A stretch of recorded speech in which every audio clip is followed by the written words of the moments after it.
Distinguished guests, ladies and gentlemen, I'm Lieutenant Colonel Don Denny, Commanding Officer, 3rd Battalion Group, the Royal Canadian Regiment. If you are watching this at the Pembroke Memorial Centre, then technology has prevailed, and I'm elated to be able to address you. We all know why you are gathered together. I only wish it were under different circumstances. My comments are primarily intended for Tina Barenfinger and Susan Short and their families, but I know they are also relevant to the community at large, who also shares in their grief. I cannot begin to imagine the pain and anguish your families are experiencing as a result of your respective losses.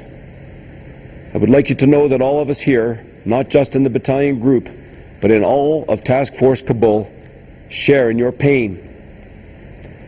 Yesterday, 2 events took place that paid tremendous tribute to Sergeant Rob Short and Corporal Rob Barenfinger, 2 fine Royal Canadians who lost their lives on 2 October, the result of a suspected mine strike just outside Kabul. The first of these was a memorial ceremony conducted at Camp Julian, during which Corporal Barenfinger was eulogized by Corporals Taylor and Fowler, while Sergeant Short was eulogized by Sergeants Yuski and McIntyre. During this ceremony, we all got to know these men a bit better. In front of all of Task Force Kabul and many foreign guests, Robbie Barenfinger was characterized as a quiet man who loved his family dearly. He always talked about his kids and was really looking forward to his leave when he would be with them and Tina again. As an individual augmentee to Parachute Company from 1 RCR, it didn't take him long to make his mark. And with the level of maturity one would expect of a 29-year-old husband and father of 3, he was fully embraced by his section and platoon. He had a burning desire to be a paratrooper, and there's no doubt he would have been a great one. He was competitive, feisty, and utterly dependable, all trademarks of a great paratrooper. To pave the way for this to happen, I was preparing a recommendation to his parent battalion that he be sent on a basic parachuting course upon his return to Canada. Shorty, by virtue of his relatively long association with 3rd Battalion, was very well known to all of us. He was tremendously popular. He reveled in the opportunities presented with soldiering and command of soldiers, and I am absolutely certain he would have gone far. He was an accomplished pioneer and sniper, and whether he knew it or not, his first place finish on the hard target interdiction course this past spring had sealed his fate as my next battalion master sniper.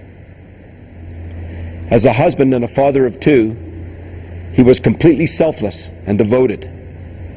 As a section commander, he was nothing less than brilliant. He loved soldiering and leading men. And so it is with a certain amount of irony that he died doing that which he loved so much, leading a patrol of soldiers on an overseas operational mission in a dangerous environment, all for the betterment of someone he didn't know. The second event was the departure ceremony at the Kabul International Airport. We were met by soldiers of many different nations of the International Security Assistance Force who wanted to be part of our ceremony in order to pay their respects. The expression of support and solidarity shown by the other contingents was moving, to say the least.